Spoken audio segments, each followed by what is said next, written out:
नमस्कार दोस्तों, स्वागत है आप सबका साई एमपी क्लासेस में। तो दोस्तों, जैसा कि आप सभी को पता है, मध्य प्रदेश पुलिस के जो है फॉर्म भरे जाने हैं 16 जनवरी से। ठीक है, 16 जनवरी 2021 के जो है फॉर्म भरे जाने हैं और इसका एग्ज़ाम जो डेट होगा, एग्ज़ाम होगा दोस्तों 6 मार्च से जो है इसका एग्ज़ाम स्टार्ट होने वाला है। ठीक है, तो सभी लोग अच्छे से प्रिपरेशन करेंगे, इसलिए जो है हम ये क्लास लेकर आए हैं आप लोगों के लिए। तो दोस्तों, बिना लेट किए हम अपना क्लास स्टार्ट करते हैं। देखते हैं हमारा पहला क्वेश्चन क्या रहने वाला है। चलिए, तो देखिए दोस्तों, जैसा कि आप सबके सामने एक प्रश्न आ चुका है जिसके चार ऑप्शन हैं। प्रश्न क्या है देखते हैं। प्रश्न में है, प्रभाष जोशी जो अवार्ड है वह मध्य प्रदेश में किस खेल में दिया जाता है। आपसे क्या पूछा गया है, जो प्रभाष जोशी अवार्ड है यह मध्य प्रदेश के किस खेल में दिया जाता है। देखिए, इसका पहला ऑप्शन क्या है, मलखम्ब। दूसरा ऑप्शन है मुक्केबाजी। तीसरा ऑप्शन है क्रिकेट। चौथा ऑप्शन क्या है, हॉकी। अब इन तीनों ऑप्शन में, चार ऑप्शन में से कोई भी तीन ऑप्शन गलत है और एक ऑप्शन जो है बिल्कुल करेक्ट है। तो आप सभी को बताना है ये करेक्ट ऑप्शन कौन सा है। उसके लिए आप क्या करेंगे, आप वीडियो को पॉज कीजिए और उत्तर जो है कमेंट करते जाइए। ठीक है, चलिए अब मैं इसके बारे में आपको थोड़ा सा बता देता हूँ इसका सही उत्तर क्या है, फिर इसके बारे में हम थोड़ा सा आपको और डिस्कस करेंगे। देखिए, इसका सही उत्तर क्या होगा दोस्तों, ऑप्शन ए इसका बिल्कुल करेक्ट उत्तर है। कौन सा, मलखम्ब। तो प्रभाष जोशी जो अवार्ड है ये मलखम्ब के क्षेत्र में दिया जाता है, मतलब मलखम्ब क्षेत्र में, मलखम्ब खेल में दिया जाता है। ठीक है, अब थोड़ा सा बात करते हैं दोस्तों मलखम्ब खेल का। जैसा कि आप सभी को पता होगा, मलखम्ब जो खेल है ये मध्य प्रदेश का राजकीय खेल है। कौन सा दोस्तों, ये मध्य प्रदेश का राजकीय खेल है, ये आप सभी को पता होगा। ठीक है, तो यहाँ पर मैं और थोड़ा सा और बता देता हूँ इसके बारे में। इसे राजकीय खेल कब घोषित किया गया, इसे मतलब 2013 से जो है मलखम्ब को राजकीय खेल घोषित किया गया। तब से जो है मलखम्ब मध्य प्रदेश का राजकीय खेल है। और इसमें अवार्ड कौन सा दिया जाता है दोस्तों, इसमें प्रभाष जोशी जो है अवार्ड दिया था। ये आप सभी लोग याद करेंगे। और बात करें दोस्तों इस क्वेश्चन की, तो ये क्वेश्चन दोस्तों एमपी जो जेल प्रहरी का एग्जाम हुआ था 2020 में, उसमें किसी एक शिफ्ट में ये प्रश्न पूछा गया था। साथ ही साथ इससे पहले भी ये प्रश्न शायद 2017 में पूछा जा चुका है। चलिए नेक्स्ट प्रश्न देखते हैं। नेक्स्ट प्रश्न क्या है, देखिए दोस्तों, आपके सामने एक और प्रश्न यहाँ पर है। प्रश्न क्या है, बैजू बावरा की समाधि मध्य प्रदेश में कहाँ पर है। क्या पूछा गया है, बैजू बावरा की समाधि मध्य प्रदेश में कहाँ पर है। देखिए, जिसका पहला ऑप्शन क्या है, ग्वालियर। दूसरा ऑप्शन क्या है, इंदौर। तीसरा ऑप्शन क्या है, चंदेरी। और चौथा ऑप्शन क्या है दोस्तों, भोपाल। चौथा ऑप्शन क्या है इसका, भोपाल। ए बी सी आपके पास ऑप्शन है, कोई भी तीन ऑप्शन गलत है, एक ऑप्शन बिल्कुल करेक्ट है। अब आपको पोस्ट करके वीडियो बताना है इसका सही उत्तर क्या होगा। चलिए मैं आपको डिस्कस करता हूँ। देखिए, अब उत्तर देखेंगे तो इसका ऑप्शन नंबर सी, मतलब कौन सा दोस्तों, चंदेरी जो है इसका बिल्कुल करेक्ट उत्तर हो जाएगा। क्या है, आप क्या समझे यहाँ से, आप समझे जो बैजू बावरा का समाधि स्थल है वह कहाँ पर है, वह चंदेरी में है। ठीक है, कहाँ पर है, चंदेरी में है। अब थोड़ा सा मैं इसके बारे में और डिस्कस कर देता हूँ दोस्तों। चंदेरी जो है साड़ियों के लिए प्रसिद्ध है। ठीक है, ये आप लोगों को पता होना चाहिए चंदेरी किस लिए प्रसिद्ध है, तो चंदेरी साड़ियों के लिए भी प्रसिद्ध है। ठीक है, और इसके अलावा क्या है, अगर बात करें बैजू बावरा की, तो देखिए दोस्तों इनके बारे में कुछ दो इंपॉर्टेंट फैक्ट है जो मैं आपको बता दे रहा हूँ, एग्जाम के पॉइंट ऑफ व्यू से बहुत ज़्यादा महत्वपूर्ण रहने वाले हैं। तो वे फैक्ट क्या है मैं बताता हूँ आपको। देखिए, एक तो पूछा जाता है जो बैजू बावरा हैं उनका वास्तविक नाम क्या था, तो मैं आपको बता दे रहा हूँ उनका वास्तविक नाम क्या है, वैजनाथ मिश्र। क्या है, वैजनाथ मिश्र, ये आपको पता होना चाहिए। ठीक है, अब साथ ही साथ पूछ लिए जाते हैं ये किस क्षेत्र से संबंधित हैं, तो ये किस क्षेत्र से संबंधित दोस्तों, तो ये थे संगीतज्ञ। कौन थे, संगीतज्ञ। तो ये आपको पता होना चाहिए ये कौन थे, संगीतज्ञ थे। ठीक है, अब इनके बारे में अगर शायद बाई चांस कभी पूछ ले कि इनका मृत्यु कब हो गया था, तो इनका मृत्यु कब हुआ था दोस्तों, 1610 में जो है इनका निधन हो गया था। ये आप लोगों को पता होना चाहिए। ये एक मोटा मोटा जानकारी है जो मैं आपको प्रोवाइड कर रहा हूँ इस क्लास के माध्यम से। ठीक है, अगर आपको क्लास अच्छा लगता है तो आप चैनल को सब्सक्राइब कर लेंगे। ठीक है, चैनल को सब्सक्राइब करेंगे और हमारे सभी वीडियोस जो है देख लीजिए, जिससे आपको आने वाले एमपी पुलिस के एग्जाम में मदद मिले। ठीक है, वैसे तो हमारे लाइव क्लास होते हैं लेकिन ये हमारा रिकॉर्डेड क्लास है। चलिए नेक्स्ट क्वेश्चन देखते हैं। नेक्स्ट क्वेश्चन क्या रहने वाला है,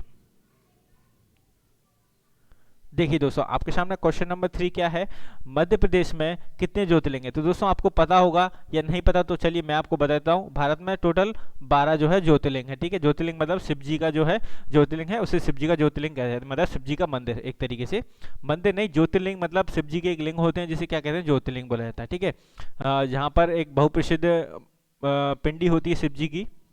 देखिए, इसका पहला ऑप्शन क्या है, एक। दूसरा ऑप्शन है बॉम्बे क्या है, 2। और सी ऑप्शन क्या है, 3। और ऑप्शन 4 क्या है, 4। मतलब क्या है, यहाँ पर आपसे पूछा कितने शिवलिंग है, तो इसका पहला ऑप्शन 1 2 3 4 इस तरीके से इसके ऑप्शन है। अब यहाँ से सही ऑप्शन क्या है वो मैं आपको बता देता हूँ। अगर आपको पता है तो आप वीडियो को पॉज कीजिए और उत्तर दीजिए। चलिए मैं आपको बताता हूँ इसका सही उत्तर क्या रहने वाला है। तो देखिए इसका सही उत्तर क्या है दोस्तों, ऑप्शन नंबर 20 का बिल्कुल करेक्ट उत्तर है। ठीक है, ऑप्शन नंबर 20 का करेक्ट उत्तर है। अब देखिए मध्य प्रदेश में 2 ज्योतिर्लिंग हैं, अभी ये कहाँ कहाँ पर हैं वो मैं आपको बता देता हूँ। तो एक कहाँ पर है दोस्तों, एक है उज्जैन में, ठीक है, ये आपको पता होना चाहिए उज्जैन। एक क्या है, खंडवा। ठीक है, कहाँ पर है, खंडवा में। तो ये आप लोगों को पता होना चाहिए। उज्जैन में कौन से मंदिर हैं, कौन सा है, महाकालेश्वर। ठीक है, महाकालेश्वर कहाँ पर है, उज्जैन में है। और खंडवा में कौन से हैं, खंडवा में ओमकारेश्वर। तो ये भी आपको पता होना चाहिए।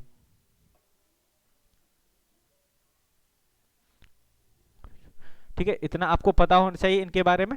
ये एग्जाम के पॉइंट ऑफ व्यू से बहुत जरूरी है। बाई चांस नहीं, बहुत बार ऐसा पूछ लिया जाता है, डायरेक्ट यही पूछा जाता है कि महाकालेश्वर कहाँ है और ओमकारेश्वर कहाँ है। तो ये आपको पता होना चाहिए दोस्तों। चलिए नेक्स्ट क्वेश्चन देखेंगे।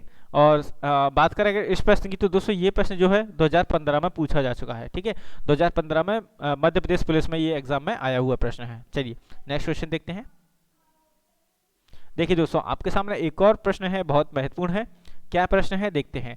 केवटी जलप्रपात किस नदी पर है। क्या पूछा गया आपसे, केवटी जो जलप्रपात है वह किस नदी पर है। मतलब क्या है, आपसे पूछा है केवटी जलप्रपात किस नदी पर बना हुआ है। तो देखिए इसका पहला ऑप्शन क्या है, महाना नदी। दूसरा ऑप्शन क्या है, नर्मदा नदी। तीसरा ऑप्शन क्या है, चंबल नदी। और फोर्थ ऑप्शन क्या है, इनमें से कोई भी नहीं। तो चलिए अगर आपको पता है तो वीडियो पॉज करेंगे, आंसर देंगे, मैं आपको बता देता हूँ। देखिए इसका सही उत्तर क्या होगा दोस्तों, ऑप्शन नंबर फर्स्ट जो है इसका बिल्कुल करेक्ट उत्तर है। कौन सा, महाना नदी। तो केवटी जलप्रपात कहाँ पर है, तो ये महाना नदी पर है। देखिए अब मैं इसके बारे में थोड़ा सा और डिस्कस करूंगा। मैं बात करूंगा महाना नदी की। तो दोस्तों ये जो है तमसा नदी की जो है सहायक नदी है। किस नदी की, तमसा नदी।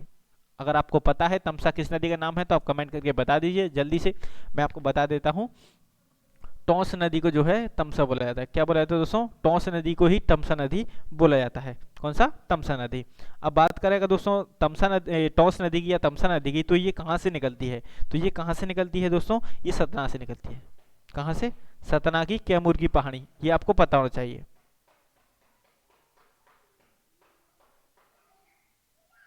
एग्जाम के पॉइंट ऑफ व्यू से बहुत ज़्यादा महत्वपूर्ण है, बहुत बार एग्जाम में पूछा गया है।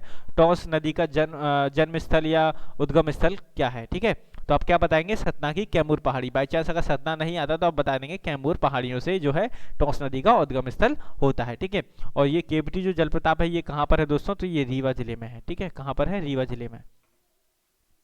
रीवा जिले में जो है केवटी जलप्रपात है। ठीक है, और ये किस नदी पर बना हुआ है, ये महाना नदी पर बना हुआ है। और महाना जो है तमसा या टोंस नदी की सहायक नदी है, इतना आपको पता होना चाहिए। चलिए नेक्स्ट क्वेश्चन देखेंगे। देखिए नेक्स्ट क्वेश्चन क्या है दोस्तों, आपके सामने प्रश्न है महाराज विक्रमादित्य की राजधानी मध्य प्रदेश में कहाँ थी। आपसे क्या पूछा गया है, महाराज विक्रमादित्य की राजधानी मध्य प्रदेश में कहाँ थी। जिसका पहला ऑप्शन क्या है, उज्जैन। दूसरा ऑप्शन है विदिशा। तीसरा ऑप्शन है भोपाल। और चौथा ऑप्शन क्या है, ग्वालियर। तो अब इन चारों में से एक ही ऑप्शन जो है बिल्कुल करेक्ट होगा। चलिए मैं उस करेक्ट ऑप्शन को आपको बता देता हूँ। दोस्तों ऑप्शन नंबर ए जो है इसका बिल्कुल करेक्ट उत्तर है। कौन सा, उज्जैन। उज्जैन में जो है विक्रमादित्य की राजधानी है। ठीक है, ये आपको पता होना चाहिए। मतलब जो पिछले जो मध्यकालीन भारत था उस समय जो राजधानियाँ थी, मतलब जो राजा थे उनके टाइम पर जो है उज्जैन विक्रमादित्य की राजधानी थी। तो ये आपको पता होना चाहिए। अब बात करें दोस्तों उज्जैन की, तो उज्जैन किस नदी के किनारे पर बसा हुआ है, ये आपको मैं बहुत बार बता चुका हूँ क्योंकि एग्जाम में बहुत बार पूछा जाता है। ये शिप्रा नदी के किनारे पर बसा हुआ है। और शिप्रा नदी ये क्या बोलते हैं दोस्तों, क्षिप्रा नदी बोलते हैं। ठीक है, तो ये भी आपको पता होना चाहिए, क्षिप्रा नदी। ठीक है, इतना आपको इसके बारे में पता होना चाहिए। अब दोस्तों इसके बारे में थोड़ा सा और बताना चाहूँगा। इस प्रश्न में क्या है, जो महाराज विक्रमादित्य थे तो इन्होंने ही दोस्तों क्या है, शक संवत, जो आप पुराने कैलेंडर देखते होंगे, शक संवत की शुरुआत किसने की थी, तो ये भी किसने की थी दोस्तों, विक्रमादित्य ने की थी। तो ये आपको बिल्कुल पता होना चाहिए। और इस शक संवत की शुरुआत करने के बाद से ही दोस्तों क्या है, इस विक्रमादित्य को नाम ना मानकर इसे एक उपाधि दे दी गई। क्या दे दिया गया, इसे उपाधि मान लिया गया। ठीक है, ये अपने आप में एक उपाधि बन गई। कब से, शक संवत की शुरुआत करने के बाद से। महाराज विक्रमादित्य ने शक संवत की शुरुआत की। ये क्या होता है दोस्तों, ये आप अगर किसी को नहीं पता है तो मैं आपको बता देता हूँ। शक संवत क्या होता है, जो हमारे इंडियन कैलेंडर होते हैं जिसमें शायद सावन, भादौ, क्वार, कार्तिक ऐसे जो महीने होते हैं उनको शक संवत में बोला जाता है। ठीक है, तो ये आपको पता होना चाहिए। चलिए नेक्स्ट क्वेश्चन देखेंगे। देखिए आपके सामने एक और प्रश्न खुलकर आ चुका है। प्रश्न क्या है, इंदौर घराना किसने स्थापित किया। आपसे क्या पूछा गया है, इंदौर घराना किसने स्थापित किया, जिसका पहला ऑप्शन क्या है, उस्ताद आमिर खान, दूसरा ऑप्शन है उस्ताद बिस्मिल्लाह खान, तीसरा ऑप्शन है अब्दुल करीम खान, और चौथा ऑप्शन क्या है, इनमें से कोई भी नहीं। तो इनमें से एक ही ऑप्शन करेक्ट है, मैं बताता हूँ वो करेक्ट ऑप्शन कौन सा है। तो देखिए दोस्तों, इसका सही उत्तर क्या होगा, उस्ताद आमिर खान ने जो है इंदौर का स्थापना किया है। तो ये आपको पता होना चाहिए, ठीक है। चलिए नेक्स्ट क्वेश्चन देखेंगे। ये दोस्तों एग्जाम में आया हुआ प्रश्न है, इसीलिए मैंने लिया है यहाँ पर। चलिए नेक्स्ट प्रश्न क्या है देखेंगे। देखिए दोस्तों, आपके सामने प्रश्न आ चुका है। क्वेश्चन नंबर 7 क्या कह रहा है आपसे, क्वेश्चन 7 में बोला गया है मध्य प्रदेश के उस्ताद आमिर खान क्यों प्रसिद्ध हैं। देखिए अभी मैंने आपको बताया था इन्होंने जो है इंदौर का स्थापना की, अब ये क्यों प्रसिद्ध हैं, मतलब आपसे इनडायरेक्टली यहाँ पर ये पूछा गया है, ये मतलब इनका जो कार्य क्षेत्र है वह क्या है। तो देखिए पहला ऑप्शन क्या है, सितार वादक, दूसरा ऑप्शन क्या है, वीणा वादक, और थर्ड ऑप्शन क्या है, शहनाई वादक, और फोर्थ ऑप्शन क्या है, ख्याल गायन, जो ख्याल गायन होते हैं, ठीक है। चलिए अब मैं आपको बताता हूं इसका सही उत्तर क्या होगा। आपको पता है तो आपके लिए वही प्रोसेस पोस्ट करेंगे और उत्तर देंगे। देखिए अब इसका सही उत्तर क्या होगा दोस्तों, ऑप्शन नंबर डी जो है इसका बिल्कुल करेक्ट उत्तर है। कौन सा, ख्याल गायन। तो जो उस्ताद आमिर खान थे, इन्होंने जो है इंदौर की जो है स्थापना की थी, और ये ख्याल गायन के लिए प्रसिद्ध है। और बात करेंगे दोस्तों इस प्रश्न की, तो ये प्रश्न दोस्तों एग्जाम में आया हुआ है। ये कब आया हुआ है, ये एमपीपीएससी में पूछा गया प्रश्न है, एमपीपीएससी 2012 में, और साथ ही साथ 2014 में ये प्रश्न पूछा गया है। तो एग्जाम के पॉइंट ऑफ व्यू से दोस्तों बहुत ज़्यादा महत्वपूर्ण प्रश्न है, आप इसे बिल्कुल भी नहीं छोड़ेंगे। चलिए नेक्स्ट प्रश्न मैं आपके सामने लेकर आता हूं। देखिए दोस्तों, आपके सामने एक और प्रश्न आ चुका है। प्रश्न क्या है, देखिए प्रश्न में है ग्वालियर का गुजरी महल किसने बनवाया। आपसे पूछा है ग्वालियर का गुजरी महल किसने बनवाया। और दोस्तों अगर मैं बात करूं इस प्रश्न की, तो मैक्सिमम 8 से 10 बार ये प्रश्न पूछा जा चुका है, ठीक है। आपसे 8 से 10 बार ये प्रश्न पूछा जा चुका है, मतलब क्या, गुजरी महल। तो आपको इस महल के बारे में थोड़ा सा डिटेल में पढ़ लेना है, जहां से भी मिले आपको बिल्कुल पढ़ लेना है। आप गूगल कर लीजिए इस महल के बारे में, लेकिन पढ़ जरूर लीजिए, क्योंकि इससे कई बार प्रश्न पूछे जाते हैं एग्जाम में। चलिए अपना प्रश्न क्या है, ग्वालियर का गुजरी महल किसने बनवाया। देखिए ऑप्शन क्या है, फर्स्ट पहला ऑप्शन है आपका राजा मानसिंह तोमर, दूसरा ऑप्शन है राजा परमाल देव, थर्ड ऑप्शन क्या है, राजा सूरजपाल, और ऑप्शन नंबर डी क्या है, यशवंत राव होलकर। तो दोस्तों मैं आपको इस प्रश्न का सही उत्तर बताना चाहूंगा, ऑप्शन नंबर ए जो है इसका बिल्कुल करेक्ट उत्तर है। कौन सा, राजा मानसिंह तोमर ने जो है ग्वालियर के गुजरी महल का निर्माण कराया था, ठीक है। इतना आप लोगों को बिल्कुल पता होना चाहिए। और दोस्तों बात करें अगर ग्वालियर के किले का, किसका, ग्वालियर का किला, अगर आपने सुना होगा बहुप्रसिद्ध किला है ग्वालियर का किला, तो इसे क्या बोला जाता है दोस्तों, इसे जिब्राल्टर ऑफ इंडिया बोला जाता है। मतलब क्या, भारत का जिब्राल्टर। मैं यहाँ लिखे दे रहा हूँ, भारत का जिब्राल्टर। इतना आपको दोस्तों पता होना चाहिए। जिब्राल्टर ऑफ इंडिया किसे बोला जाता है, तो वह ग्वालियर के किले को बोला जाता है, ठीक है। और यहाँ से दोस्तों गुजरी महल से एक प्रश्न और उठता है। देखिए मैं आपको बताता हूँ वह प्रश्न क्या है। प्रश्न पूछा जाता है हरियाणा का गुजरी महल का निर्माण किसने कराया। क्या पूछा जाता है आपसे, हरियाणा का गुजरी महल किसने बनवाया। देखिए एक गुजरी महल कहाँ पर है, ग्वालियर में है, और एक गुजरी महल है हरियाणा में। कहाँ पर है, हरियाणा। तो इसका निर्माण किसने कराया था दोस्तों, तो मैं आपको बता देता हूँ, फिरोज शाह तुगलक ने जो है इसका निर्माण कराया था, फिरोज शाह तुगलक, ठीक है। आप इन नाम को याद करके रखेंगे दोस्तों, दोनों को, राजा मानसिंह तोमर और फिरोज शाह तुगलक, ठीक है। अगर आपसे अगर नाम नहीं दिया रहेगा तो आप इन ऑप्शन, इन नामों के थ्रू आप जा सकते हैं कि ये प्रश्न किससे पूछा गया है। और अगर बात करें अगर मध्य प्रदेश की, तो दोस्तों ऑलमोस्ट आपसे ग्वालियर का ही पूछा जाता है, ठीक है। चलिए नेक्स्ट प्रश्न देखते हैं बच्चों। देखिए बेटा जी, आपके सामने प्रश्न आ चुका है। प्रश्न क्या है, मध्य प्रदेश में चित्रकूट तीर्थ स्थल किस जिले में है। तो दोस्तों बहुत पुराना क्वेश्चन है, बहुत बार पूछा गया है, और उम्मीद करूंगा सब लोगों को इसका उत्तर पता होगा। तो चलिए मैं बता देता हूं आपको, इसका सही उत्तर क्या है, ऑप्शन नंबर ए जो है इसका बिल्कुल करेक्ट उत्तर है। कहां पर, सतना में जो है चित्रकूट स्थल है, ये आपको पता होना चाहिए, ठीक है। चलिए नेक्स्ट प्रश्न देखते हैं। नेक्स्ट प्रश्न क्या है, देखिए दोस्तों आपके सामने एक और प्रश्न आ चुका है। देखिए प्रश्न क्या है, देख सकते हैं आप, प्रश्न क्या है, सहस्त्रधारा जलप्रपात किस नदी पर है। आपसे पहले पूछा गया था केवटी जलप्रपात, अब आपसे पूछा गया है सहस्त्रधारा जलप्रपात किस नदी पर है, जिसका पहला ऑप्शन क्या है, चंबल, दूसरा ऑप्शन है ताप्ती, थर्ड ऑप्शन है माही, और फोर्थ ऑप्शन क्या है, नर्मदा। अब इनमें से एक ही ऑप्शन करेक्ट होगा, आप सबको पता है। तो चलिए उस प्रश्न को, इस ऑप्शन को देखते हैं, वह ऑप्शन क्या होगा। तो चलिए यहाँ पर मैं आपको बताता हूँ दोस्तों, इसका सही उत्तर क्या होगा। ऑप्शन नंबर डी जो है इसका बिल्कुल करेक्ट उत्तर है। कौन सा, ऑप्शन नंबर डी। अब बात करें दोस्तों नर्मदा नदी की, तो इसके बारे में आपको मैं फिर से बताता हूं। इसे जो है मध्य प्रदेश की जीवन रेखा बोला जाता है। क्या बोला जाता है? मध्य प्रदेश की जीवन रेखा। ये आपको बिल्कुल पता होना चाहिए, ठीक है। इसका उद्गम स्थल क्या है दोस्तों? अमरकंटक। कई बार पूछा जाता है ये प्रश्न, अमरकंटक, ठीक है। और अगर बात करें इसकी मध्य प्रदेश में लंबाई की तो कितनी है? 1077 किलोमीटर, ठीक है।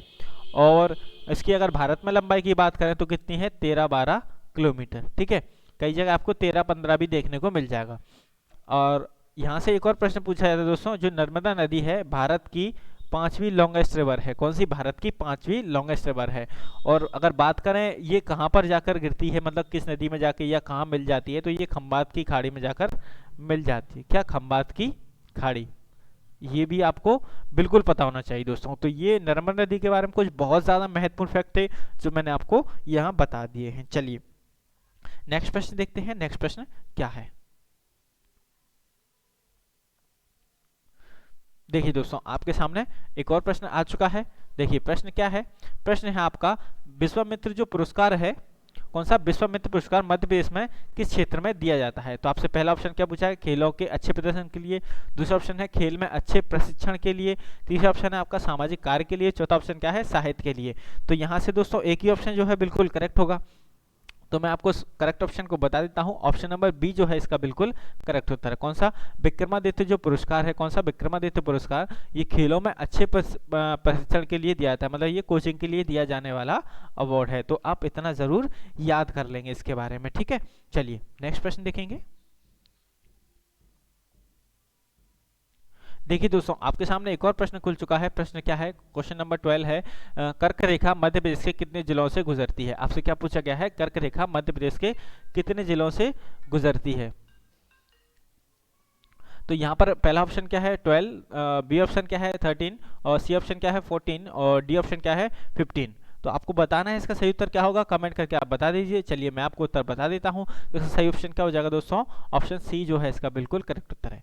मतलब मध्य प्रदेश के 14 जिलों से होकर जो है कर्क रेखा गुजरती है। अगर आपको पता है तो आप उन 14 जिलों के नाम मुझे बता सकते हैं कमेंट करके। अगर नहीं पता है तो कोई बात नहीं, आप मेरी पुरानी क्लासेस देख लीजिए, वहाँ मैंने इस प्रश्न में उन 14 जिलों के नाम जो है आपको लिखा है, ठीक है। अभी क्लास को मुझे थोड़ा सा ज़्यादा लॉन्ग नहीं करना है, इसीलिए मैं आपको उन सब के नाम नहीं बता रहा हूँ। चलिए नेक्स्ट प्रश्न देखेंगे।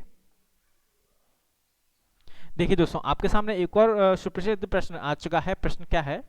प्रश्न है, शुंग साम्राज्य की राजधानी कहाँ थी? आपसे क्या पूछा गया है? शुंग साम्राज्य की राजधानी कहाँ थी? जिसका पहला ऑप्शन क्या है? विदिशा।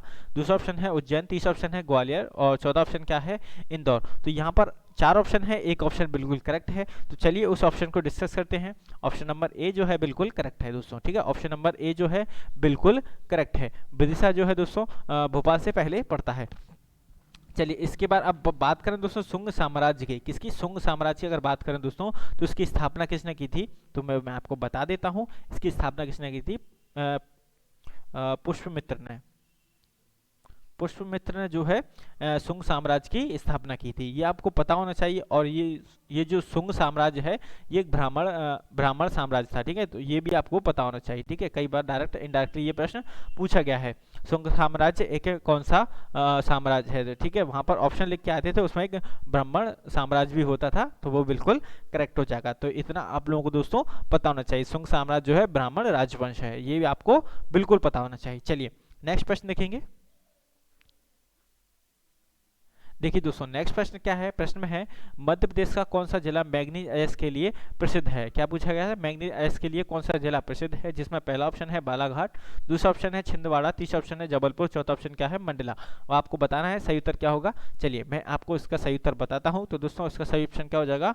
ऑप्शन नंबर ए जो है इसका बिल्कुल करेक्ट उत्तर है। कौन सा? Option number A, Balaghat. Balaghat जो है मैग्नीज अयस्क के लिए प्रसिद्ध है, ठीक है। और बात करें बालाघाट में कहाँ पर, तो ये मलाजखंड, ठीक है। आप ये नाम भी याद कर लेंगे, ठीक है। मलाजखंड जो है इसके लिए प्रसिद्ध है। चलिए हाँ, बात करें दोस्तों इस प्रश्न की, तो ये प्रश्न जो है दोस्तों एमपी पुलिस में 3 से 4 बार पूछा गया प्रश्न है, ठीक है। 3 से 4 बार एमपी पुलिस में आया हुआ प्रश्न है, तो एग्जाम के दृष्टिकोण से बहुत ज्यादा महत्वपूर्ण है। चलिए नेक्स्ट प्रश्न देखते हैं। प्रश्न क्या है? देखिए दोस्तों, आपके सामने प्रश्न क्या है? आपसे पूछा गया है निम्नलिखित में से कौन सा हाईवे मध्य प्रदेश से नहीं गुजरता है। ठीक है, तो मैंने आपको बता चुका हूँ। इस प्रकार के प्रश्न जो है कई बार एग्जाम में पूछे जाते हैं और ये एमपीपीएससी में भी पूछा गया था। ठीक है, एमपीपीएससी में भी ये प्रश्न पूछा गया था जो 2019 में 12 जनवरी को हेल्ड हुआ था, सॉरी 2020 में 12 जनवरी को जो एग्जाम हुआ था उसमें ये प्रश्न पूछा गया था। इसमें पहला ऑप्शन क्या है दोस्तों, इसका ऑप्शन है NH3, दूसरा ऑप्शन है NH4, तीसरा ऑप्शन है NH12 और चौथा ऑप्शन क्या है NH75। दोस्तों इसका सही उत्तर क्या हो जाएगा मैं आपको बता देता हूँ।